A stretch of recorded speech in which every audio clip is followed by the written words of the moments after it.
Hi, everyone. This is Jacqui Cooper with CryptoMom2 Talk Show, and I want to thank everyone for hopping on. And remember to like and subscribe because there are a lot of great shows that are in the can that are about to drop, and you're going to want to stay tuned for all these wonderful episodes that are coming. Today, I have a guest on that's a little bit unusual for me under the CryptoMom2 side. A lot of times I'll have a guest like this on my Jacqui Cooper travel side because it's all about stories of how we travel in the world and how we help each other.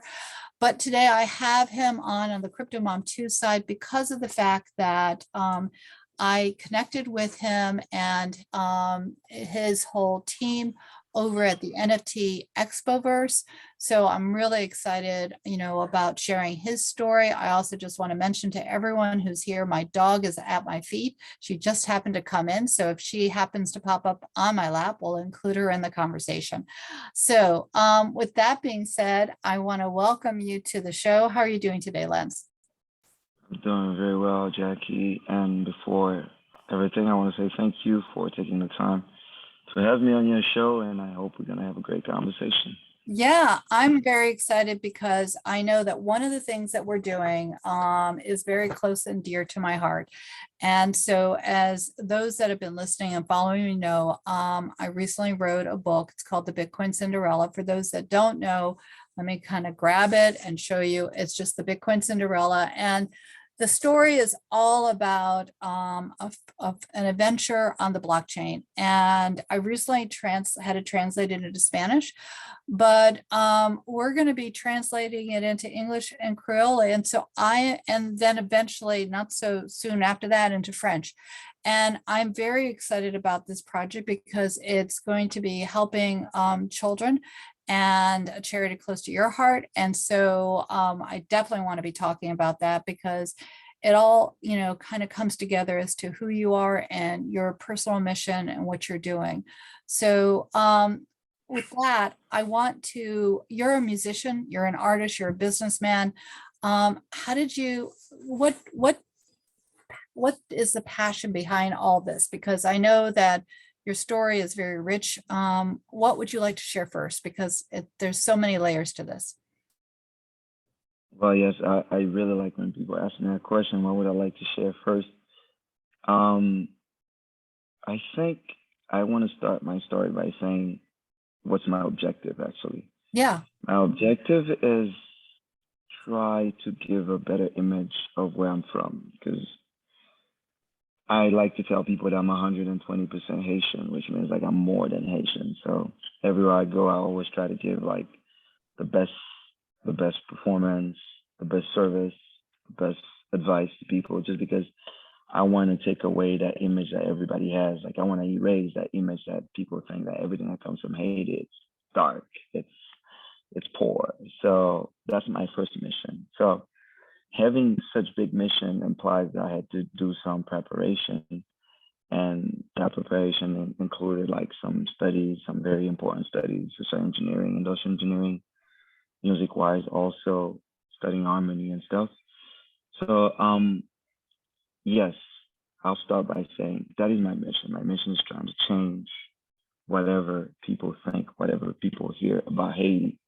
And how I want to do this, I want to do this through charity. I want to do it through music, through business. I want to do it by connecting people and by giving them the opportunity to see that side of Haiti that most of them don't see because they only see the dark side of it. So to do this, while I was in college in the Dominican Republic, I decided I was in Pucallpa. I decided I was going to be part of a foundation. I created a foundation with a friend of mine called Sam. We started something called Voices of Hope, where I decided to start singing and then raise money, raise funds to help all those little Haitians that were like in the streets and that needed my help, that I often used to play basketball with. And then from this, it grew into HEP, which is a foundation that Sam is taking well care of right now in Haiti, Health Education Project. But with all that, I felt like, okay, it's very good to have foundations, very good to help, but I felt like I needed to implant something even bigger. And since my passion is art and business, I decided I was going to start building like a little art community, a school. So yes, why wanting to create that school, I was like, okay, it was a dream. And I started by making little camps with friends, with fam through HEP. And then I was like, why not? My family has land in Haiti, in Mobile, so why not? So I decided project and then to find funding for the project was a little bit complicated because I was already involved in many different activities, such as like fashion and exportation of fruits and vegetables and everything. So I decided, I'm like, why don't I use music? So from this, I decided I was going to be touring. I decided I was going to be meeting people and enlarge my community and then build that music school, which is like, it's a music school, but normally it's an art school because my objective is to put music, painting, and linguistics to start. So yes, it is a big adventure. Like the objective is very big, and it's a concrete thing. I like it's something that I know exactly how it's gonna look like, what it takes to do, and it's not a it's a dream, but it's not a dream. It's a project. Like it's actually in process, It's and it's that like process, it's layers. I mean, you're yeah, developing the layers, and it's like an onion. You're peeling it out off, and you're creating it. And it's yeah. just like the songs. It comes in your head, you visualize it, you hear it, and then it manifests into a production. So it's very exciting. Yeah. And then it was so exciting to actually find Tracy and Law A to like embrace that project with me in California to say, listen, we're gonna support you in every way. We're gonna give you the means. We're gonna like go out and find the funds and then create that legacy that help you create that legacy that you want to create. And then it's amazing to see how every day like I'm receiving a brick. Every day there's a brick that adds to my construction. So it's just like it's amazing so far. Like it's crazy. And having like the crypto community right now trying to get on board with that too. It's just like it's just happening. It's going the right way. It is going the right way. I know that I'm going to be showing your website platform in a second. And I do want to make sure that everyone who's listening knows that there will be links embedded below, so that way you can reach out, you can listen to the music, you can support Voices of Hope, and all the other projects that we're talking about, because this is all about giving back.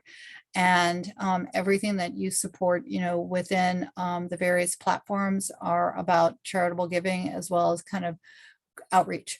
And what I love about the art side that you're talking about is the creativity and the expression, because all the experiences that we have in life, um, they resonate with others. And I know when I was listening to your music, I was dancing. I was having so much fun, and I was listening to the words, and it was like, I can feel that, and that's what, the arts are about, is to get everyone kind of connected, like you said.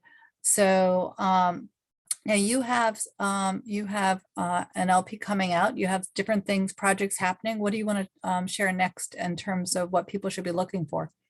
What musically speaking, and then what people should be looking for, it's like the release of my EP right now, and actually the EP is the core of all my projects, all that like community service and charitable project that I have right now. Because the title of the EP is "Wouldn't It Be Nice?" Wouldn't it be nice? That means like, wouldn't it be nice to be able to do all those things that people in Haiti, people that are like me, can't do? And Mhm. I know you will enjoy those songs a lot. For example, I have a line in the song "Wouldn't It Be Nice?" that says like, "Wouldn't it be nice if I could travel without a visa? You wouldn't it be nice if every girl, young girls, could know who is their father?" It's like it's a lot of things that you read in the community, a lot of people in the world take for granted, but that people like us that were like that comes from a much more difficult background we don't have access to, and then people go ahead will ask you why, like for example, when they listen to my music, they're like, "You're so amazing, why are you not famous yet?" I'm like, well, I'm not. First of all, like I need a market. First of all, like I should. And then when I explain all those things to them, they're like, "Oh, we didn't realize it was like that." And yes, it is like that. So the EP, Wouldn't It Be Nice, will be released on the 31st of August in collaboration with La A. And with that EP, we intend to start touring and then raise more awareness on the project, on my community, on on the creation of the school. And also because I keep on telling people think that that's one thing I really want to put out there. My main motivation is definitely not to be famous. My main motivation is to create awareness and connect people and be a voice. Like it's not about the fame, it's not about like I of course everybody want to make money and everything, but I do want to show something that I have that is incredible, that is deserves, that people can see, will appreciate. But my main motivation is not about the lights. The I don't care if I'm making a concert and sitting around the corner with no lights, as long as people could listen to me. I don't care if I'm in the biggest stage. You know, all I need, I just need that voice to be out there, for people to know that there's somebody out there that is singing and is singing as a purpose. Of course, to businessmen, to the music community, and if you look at the money side of music, if I go ahead talk to whatever, let's say whatever how do you call it, whatever label, they will tell you this is not our main motivation. Our main motivation is your talent.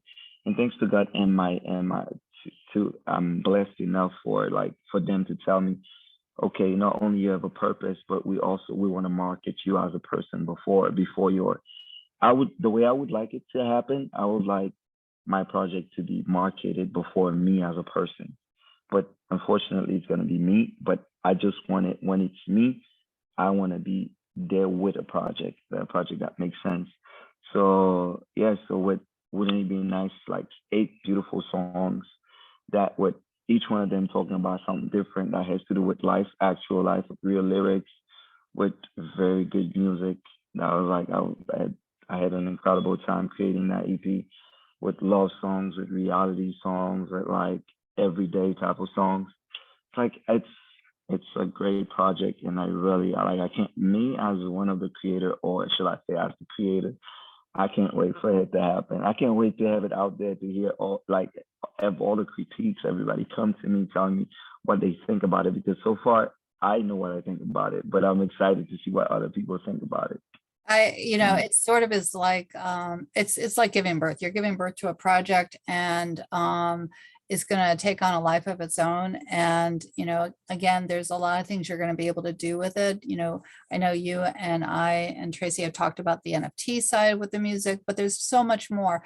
And I know that, like you talked about with the projects that you're trying to support, the music is a vehicle for helping others. So, again, people will definitely enjoy the music, but as a result of that and their enjoyment, you're going to be able to have that recycled into everything else that you care about. That's, really what I know. I got this, from the first time that we chatted, that's what motivates you. I know that you also were, you experienced certain things in your own community or your own childhood, which really kind of brought passion to you. Do you want to share a little bit more about your background and what kind of propelled you to kind of be an activist in many ways? But I think it's something that I have that comes from my family, to be honest, because I come from a family that, like, we totally against unfairness. And then my dad, the few days that he were around, like for example, one of the major events of my life is having my dad taken away from me, in the day that he was coming to pick me up from school, and my dad got shot. And my dad being always a person trying to do the right thing, and and that kind of made me realize how messed up our system and our people are. And for a certain amount of time, I was really angry at our people, but I realized that it's the lack of education and the lack of love that actually gave birth to those type of things. And in my young age, studying with the Les Frères de l'Instruction Chrétienne, which is like going to one of the best schools in Haiti, eh, being able to go to school with the sons of the presidents, of the prime minister, and coming from a up and coming middle class family, created that system in my life where, like, when I'm in school, I'm with the high class people. When I'm home, I'm like in my middle lower class normality. And then sometimes when I go out to play with other friends that live around my house, I'll be playing with kids that are barefoot. So it's like I've been in all those different situations. And then that gave me the possibility to understand what each and every one of us, like of especially kids, they need. Like I don't know if you realize from our first conversation, where in that conversation where I would say a little bit like aggravated because I if there's one thing I really can't stand is people using people's dream to like to their ends and not even giving nothing back. Yeah. And I that's something I'm totally against. And that is because it's funny. The one thing that unifies the rich, the poor, and the super rich is to dream.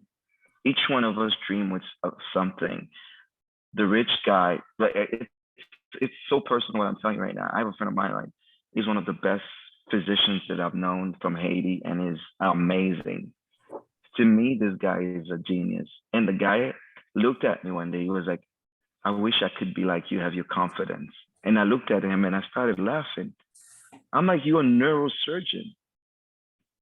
And he was like, yes. He's like, but when I see you on stage or when I see you talking to people, it's two different things. He's like, me, everywhere we go, like, I'm a neurosurgeon. When I go to a place and you're a musician and somehow a businessman and an engineer, they forget if I exist. And I'm like, and I'm laughing. I'm like, he's dreaming to be me, and he doesn't know how many times I dreamt of being him. You know, and then the same time, or for example, when I see a guy like, when I see people playing guitar, for example, right now, presently, I'm in New York. I'm in the lab of Javi USA, which is like one of my main sponsors, music wise and business wise too.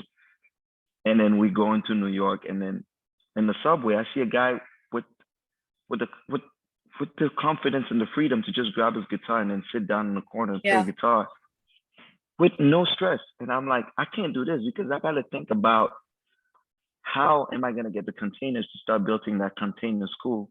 How am I going to make those shoes sell? I'm going to be like, and I don't have his freedom, and I'm envying his freedom. And he's probably looking at me, and he's probably like dreaming to be me, and I'm dreaming to be him. So the one thing that unifies us is the dream, and then Yeah. in the dream world, we are all equal. So this is very important to. I would like to be.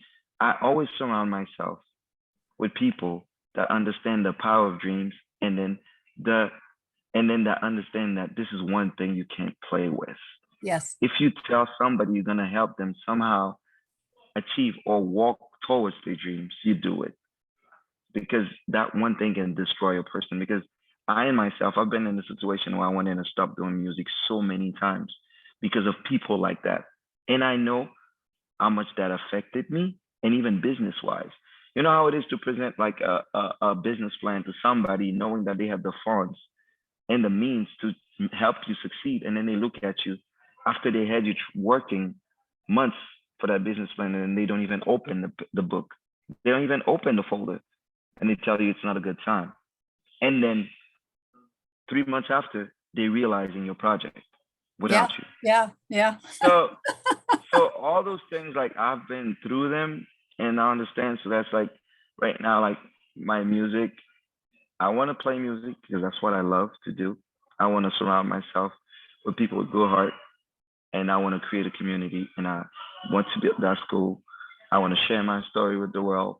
I want to do things that give me a voice, and then so I could reach the community that could actually help without like implication of the government, without nothing. Because that's one thing too. I want to be I want to be totally like dislocated from, like, I don't want to be in.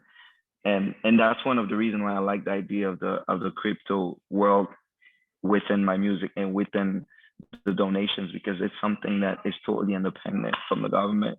So Yeah. it's like I think it's amazing. So yes, and towards that, I also, regarding this, I want to say thank you for wanting to get on board, and thank you for having like your book to be part of the platform. One of the things that people will be able to find in my platform, and then to be able to donate to those foundations that I mentioned. It's like I don't know, like lately I've been, when people ask me, how are you, Lentz? I can only smile and say, things have been great. It's like, because everything's going the right way. And I think Yeah. this is the moment. And then I'm very lucky to be in that moment, and I'm leaving that moment fully. Well, to me, it was a no-brainer to have the Bitcoin Cinderella connected with what you're doing because I'm all about giving back, and I'm all about children, and I'm all about helping others because I know that I always say this at the end. I'll be saying it at the end of our broadcast too. We're all interconnected and we're all one. And again, we have to connect to our through our heart and through our humanity, and remember that. And I think that as hard as COVID was for everyone, a few years ago, I think that disconnect that forced us to kind of stop spinning, I think it made people realize the value of humanity. And when you saw, like, musicians and singers going out into the balconies to kind of bring people back over to the fact that we need to be reconnected. But again, we kind of move fast in our own personal lives, business lives, whatever. And instead of appreciating each moment and the people that are within our sphere and those that we connect with. So I'm really excited for your success now, and also which is about to happen in such a big way. And I'm also excited for all the projects that you're working on and the people that you're going to be touching and helping. So, any last moment thoughts that you want to share before we sign off? I know for everyone who's listening, this is going to be the first of many episodes that we're doing, but any last minute thoughts that you want to share before we sign off? I can only tell like that I would like people to tell me what they think about my music before everything. And I appreciate all type of comments because like then again, I'm doing music, but I'm doing music for myself and also for everybody that is listening to it. And I would like them to take to give themselves the possibility to let my music transport them because sometimes we listen to music, but we don't let that music go through us, penetrate us because we are in a protective state of mind. I would advise them, everybody that will be exposed to my creations to just let all their guards down and then enjoy whatever message that music brings. And then yes, it's and most importantly that right now is really the moment to do good to the world. It's not tomorrow. It's not like let me wait until I have $20,000 or $5 million. It doesn't work like that. I today one of my friend Joel, he gave me a cookie, like a Chinese cookie that has like the message inside of it was like a smile could break the the barrier between languages. That was Yes, like something yes, amazing. yeah. And I was like, and he was like, and he came to me, just, I guess you'll never have that problem because you're always smiling. And we started laughing. So that means such things as small as a smile can Yes. start like creating change in somebody's world. So if you have the chance to create somebody's world, even if it is small or big, just go ahead and take the chance and make it happen. And then let's keep on create a community where letting the other know that they're important to us be our first priority. Yes, I agree totally. Because again, every moment is special, and we are all the pebble in the little ripple, and kind of ripples out. So I agree. And our act of goodness, our act of kindness, it doesn't, like you said, it doesn't have to have a dollar attached to it. It can simply be a smile, it can simply be a handshake, or just asking, how are you doing today? So, that moment of caring about someone else, you don't know what's going on with them, and that can make all the difference. So you're definitely right. So with that, everyone, I want to say that it's been awesome having Lentz on. We're going to have other conversations. Definitely the links will be below so you can reach out to him. You can learn more about all about his music and the other projects. And as I have said before, remember, be kind to yourself, be kind to others. We're all connected. We're all part of one world, and have a great day. And I'll see you the next time. Thank you.